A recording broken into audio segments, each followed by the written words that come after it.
सचिन के सम्मान में मुंबई क्रिकेट एसोसिएशन ने वानखेड़े स्टेडियम में 2 विशालकाय बल्ले भी लगवाए हैं। पूरे स्टेडियम में जगह जगह सचिन के पोस्टर लगे हुए हैं। सचिन के विदाई टेस्ट मैच में मुंबईकरों की दीवानगी को देखते हुए ट्रैफिक के विशेष इंतजाम किए गए हैं। वानखेड़े के बाहर बैरिकेडिंग की गई है। मुंबई के वानखेड़े स्टेडियम में होने जा रहे सचिन तेंदुलकर के विदाई मैच की टिकट ब्लैक कर रहे 3 लोगों को मुंबई पुलिस ने गिरफ्तार कर लिया। वाराणसी में गायक कैलाश खेर ने सचिन को सलामी देने के लिए एक विशेष गीत गाया। कैलाश खेर ने कहा कि वो सचिन को करोड़ों में एक मानते हैं। एक तक ऊंचे होते हैं, एक है समंदर, एक चांद, एक सूरज, एक है हिमालय, एक है गगन, एक है भारत, एक भारत का सचिन है सचिन। यूपी में भी सचिन की दीवानगी सिर चढ़कर बोल रही है। मुरादाबाद में एक स्कूल में छात्रों ने सचिन का मास्क लगाकर क्लास अटेंड की। चंडीगढ़ में सचिन तेंदुलकर की विदाई टेस्ट में शुभकामनाएं देने के लिए एक हस्ताक्षर अभियान चलाया जा रहा है। बॉलीवुड में अपनी गायकी से नाम कमा चुकी शिवानी कश्यप ने सचिन को सलामी देने के लिए सुरों की तान छेड़ी। अहमदाबाद में सचिन तेंदुलकर के हमशक्ल भी विदाई टेस्ट से पहले बेहद भावुक हुए। सचिन के हमशक्ल ने कहा कि ऐसा लग रहा है जैसे मैं भी विदाई ले रहा हूं।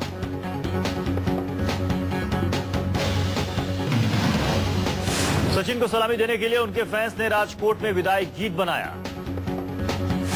मुंबई में सचिन तेंदुलकर ने 200वें और अंतिम टेस्ट मैच से पहले सैंड आर्टिस्ट सुदर्शन पटनायक ने पुरी के समुद्री तट पर बालू के 200 बल्ले बनाए।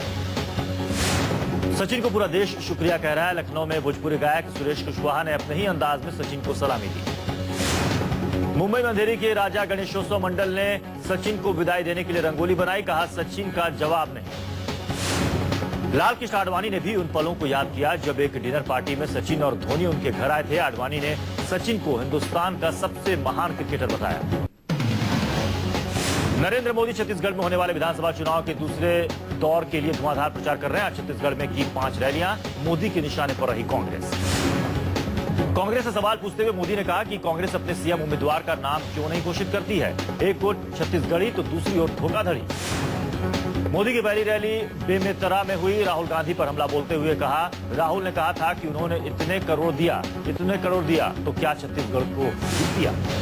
मोदी ने राहुल को फिर कहा, शहजादा कहा यहां दिल्ली से कई लोग आ रहे हैं, मैडम आई थी, शहजादे आए थे। मोदी ने कहा कांग्रेस ने लोगों को धोखा दिया। सोनिया गांधी को बीमार बताते हुए मोदी ने कहा कि आप बीमार हैं तो बेटे को काम दो। मोदी ने कहा कि कांग्रेस ओपिनियन पोल से डरी हुई है। दिल्ली में 4 दिसंबर को होने वाले मतदान से पहले सियासी माहौल गरमाया। कांग्रेस और बीजेपी के कई उम्मीदवारों ने बुधवार को नामांकन दाखिल किए। दिल्ली के सीएम शीला दीक्षित भी आज अपना नामांकन पर्चा उन्होंने दाखिल किया। मुख्यमंत्री ने जामनगर हाउस में मौजूद डीसी ऑफिस में नामांकन पर्चा भरा। बीजेपी के मुख्यमंत्री पद के उम्मीदवार डॉक्टर हर्षवर्धन ने भी शास्त्री नगर के आरओ दफ्तर में अपना पर्चा दाखिल किया। हर्षवर्धन कृष्णानगर से किस्मत आजमा रहे हैं। बीजेपी के उम्मीदवार और पूर्व प्रदेश अध्यक्ष विजेंद्र गुप्ता ने भी नॉमिनेशन फाइल किया। इनके अलावा हारून यूसुफ, नसीब सिंह, करण सिंह तंवर भी शामिल हैं। बुधवार को जिन लोगों ने नामांकन किया उनमें दिल्ली सरकार के मंत्री और गांधीनगर सीट से कांग्रेस के उम्मीदवार अरविंदर सिंह लवली, शाहदरा सीट से अकाली कैंडिडेट जितेंद्र सिंह शंटी जैसे नेता शामिल थे। आम आदमी पार्टी को मिल रहे चंदे की जांच कराने के शिंदे के बयान के बाद आपको मिल रहे चंदे में 6 गुना बढ़ोतरी हुई है। केजरीवाल का ट्वीट लिखा, डोनेशन में 6 गुना बढ़ोतरी हुई है। मध्य प्रदेश में होशंगाबाद से कांग्रेस सांसद उदय प्रताप सिंह ने बीजेपी का दामन थाम लिया है। सीएम की मौजूदगी में बीजेपी में हुए शामिल। उदय प्रताप के साथ कांग्रेस के जिला और प्रदेश स्तर के 12 दूसरे कांग्रेस पदाधिकारी भी बीजेपी में शामिल हो गए। सुरेश पचौरी के करीबी रहे राव उदय प्रताप सिंह ने कहा कि वो बीजेपी का दामन थामकर खुश हैं। पार्टी बदलते हुए पूर्व कांग्रेस सांसद ने कांग्रेस पर आरोपों की झड़ी लगा दी। कांग्रेस नेताओं पर पैसे लेकर टिकट देने का गंभीर आरोप लगाया। आम आदमी पार्टी के उम्मीदवार शाजिया इल्मी की सभा में गृह मंत्री सुशील कुमार शिंदे के लिए अपशब्दों का इस्तेमाल किया गया। हंगामे के बाद मांगी माफी। आपके विदेशी चंदे की जांच पर सरकार को कोसने के दौरान शिंदे को गाली दी गई। शाजिया इल्मी की मौजूदगी में टीवी सेलिब्रिटी राजीव लक्ष्मण ने खुलेआम आपत्तिजनक शब्दों का इस्तेमाल किया। दिल्ली के आरके पुरम से आम आदमी पार्टी के उम्मीदवार शाजिया इल्मी सत्य निकेतन इलाके में प्रचार कर रही थी। इसी दौरान शिंदे के खिलाफ हल्के लफ्जों का इस्तेमाल किया गया। मोदी के खूनी पंजे वाले बयान के जवाब में बेनी बाबू के बड़े बोल, कहा हमें ही खूनी पंजे से देश को बचाना है। मोदी पर निशाना साधने वाले नरेश अग्रवाल पर बीजेपी नेताओं का चौतरफा हमला। स्मृति ईरानी बोली, घबरा गई है समाजवादी पार्टी। अरुण जेटली की कॉल डिटेल मामले में 6 लोग गिरफ्तार। स्पेशल सेल की कार्रवाई में धरे गए 3 पुलिस वाले और 3 जासूस। दिल्ली स्पेशल सेल की इस कार्रवाई में पकड़े गए लोगों में 3 पुलिस वाले और 3 प्राइवेट जासूस शामिल हैं। पटियाला हाउस कोर्ट में पेश। पुलिस का दावा है कि उसने राजधानी में फोन टैपिंग के बड़े गिरोह का पर्दाफाश किया। ये गिरोह बड़े नेता, अफसर और कारोबारियों के फोन टैप करने में जुटा था। बीएसपी सांसद धनंजय सिंह के खिलाफ रेप का केस दर्ज हुआ है। दिल्ली में एक महिला ने लगाया सांसद पर बलात्कार का आरोप। बाहुबली सांसद धनंजय सिंह पर महिला ने दुष्कर्म का आरोप लगाया। महिला ने बुधवार देर रात पूर्वी जिले के पांडवनगर थाने में सांसद के खिलाफ दुष्कर्म का मामला दर्ज करवाया है। ब्रिटेन के प्रधानमंत्री डेविड कैमरन का कहना है कि वक्त आने पर वो बीजेपी के पीएम उम्मीदवार और गुजरात के मुख्यमंत्री से जरूर मुलाकात करेंगे। मोदी से मुलाकात करने के बारे में पूछे जाने पर कैमरन ने कहा कि चुने हुए नेताओं से मिलने में कोई हर्ज नहीं है। ब्रिटेन के पीएम डेविड कैमरन एक दिन के भारत दौरे पर हैं। इस दौरान उन्होंने प्रधानमंत्री मनमोहन सिंह से भी मुलाकात की। भारत दौरे पर आए ब्रिटिश पीएम ने भारत के नामी उद्योगपतियों से भी मुलाकात की। पीएम के साथ हुई बैठक में वोडाफोन पर बकाया और व्यापार और निवेश से जुड़े मामलों पर भी चर्चा हुई। राष्ट्रमंडल देशों की बैठक से पहले श्रीलंका की सरकार ने ब्रिटेन के प्रधानमंत्री डेविड कैमरन को चेताया कि वो केवल कथित युद्ध अपराधों पर सवाल न करें। पटना बम धमाकों की जांच कर रही एनआईए की जांच के दायरे में बिहार के एक रिटायर्ड डीएसपी भी आए। रिटायर्ड डीएसपी के भटकल से रिश्ते। एनआईए सूत्रों के मुताबिक बिहार पुलिस के रिटायर्ड डीएसपी के यासीन भटकल और तहसीन से अच्छे रिश्ते थे। एनआईए ने डीएसपी को नोटिस भेजा। पटना बम ब्लास्ट की जांच में जुटी एनआईए यासीन भटकल को लेकर पटना जाएगी। यासीन अभी दिल्ली पुलिस की रिमांड पर है। सूत्रों के मुताबिक यासीन को 28 नवंबर को एनआईए पटना लेकर जाएगी। फिलहाल पटना में गिरफ्तार आतंकी इम्तियाज 2 दिन की रिमांड पर है। इंफाल में मणिपुर पीपुल्स पार्टी के उपाध्यक्ष की गोली मारकर हत्या। मर्डर के बाद इलाके में तनाव।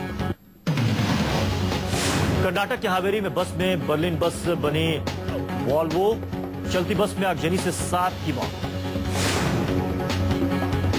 पुलिस के मुताबिक हावेरी में रात 3 बजे के करीब बस में आग लगी। घायलों को Karnataka institute of medical science में भर्ती करवाया गया है। पुलिस के मुताबिक लग्जरी बस के डीजल टैंक में आग लगने से भीषण हादसा हुआ। हादसे से पहले डिवाइडर से टकराई थी बस। लग्जरी बस में 48 यात्री सवार थे, जिसमें 3 स्टाफ मेंबर भी थे। ड्राइवर और क्लीनर ने बस से कूदकर जान बचाई। बड़ी संख्या में जख्मी हुए मुसाफिर। पिछले 15 दिनों में लग्जरी बस में आग लगने का यह दूसरा मामला सामने आया है। इससे पहले आंध्र प्रदेश के महबूबनगर में एसी बस में आग लगने से 45 लोगों की मौत हो गई। लखनऊ के एक डायग्नोस्टिक सेंटर में जॉब करने वाली युवती ने फांसी लगाकर खुदकुशी कर ली। सुसाइड लेटर में मालिक पर लगाया छेड़खानी का आरोप। मेरठ के लोहिया नगर में एक ही परिवार के 6 सदस्यों की जहरीली मिठाई खाने से हालत बिगड़ी। पेट दर्द और उल्टी की शिकायत के बाद पूरे परिवार को अस्पताल में भर्ती करवाना पड़ा। 2 की हालत बेहद गंभीर है, जिन्हें मेरठ के मेडिकल कॉलेज में दोनों को आईसीयू में भर्ती करवाया गया है। केरन सेक्टर में पाकिस्तान की तरफ से घुसपैठ पर सेना और सरकार के दावे अलग अलग हैं। सरकार ने सेना के दावे को नकारते हुए कहा है कि केरन में घुसपैठ की कोशिश के कोई सबूत नहीं है। 33वां भारतीय अंतर्राष्ट्रीय व्यापार मेला आज से शुरू। इस बार व्यापार मेले में जापान पार्टनर कंट्री है। राष्ट्रपति प्रणब मुखर्जी ने व्यापार मेले का उद्घाटन किया। प्रधानमंत्री मनमोहन सिंह ने आज देश के पहले प्रधानमंत्री पंडित जवाहरलाल नेहरू की 124वीं जयंती पर उन्हें श्रद्धांजलि दी। उपराष्ट्रपति हामिद अंसारी और प्रधानमंत्री के अलावा सोनिया गांधी ने नेहरू के समाधि स्थल शांतिवन में पुष्प अर्पित किए। नरेंद्र मोदी ने भी ट्वीट के जरिए देश के पहले प्रधानमंत्री को श्रद्धांजलि दी। लिखा, पंडित नेहरू को देश के साथ मेरा भी नमन। पंडित नेहरू का जन्मदिन भारत में बाल दिवस के रूप में भी मनाया जाता है। नेहरू को बच्चों से बेहद प्यार था और उन्होंने बाल कल्याण की दिशा में महत्वपूर्ण काम किए थे। बाल दिवस के मौके पर मुंबई में बाल दिशा एग्जीबिशन का आयोजन। करिश्मा कपूर ने एग्जीबिशन का उद्घाटन किया।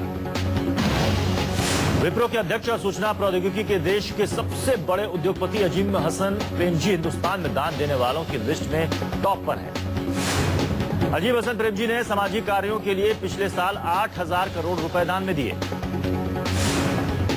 खरीदारी के लिए मशहूर दिल्ली का खान मार्केट देश का सबसे महंगा रिटेल मार्केट भी है। खान मार्केट में जून 2013 में मंथली रेंट 1250 रुपए प्रति वर्ग फुट आंका गया।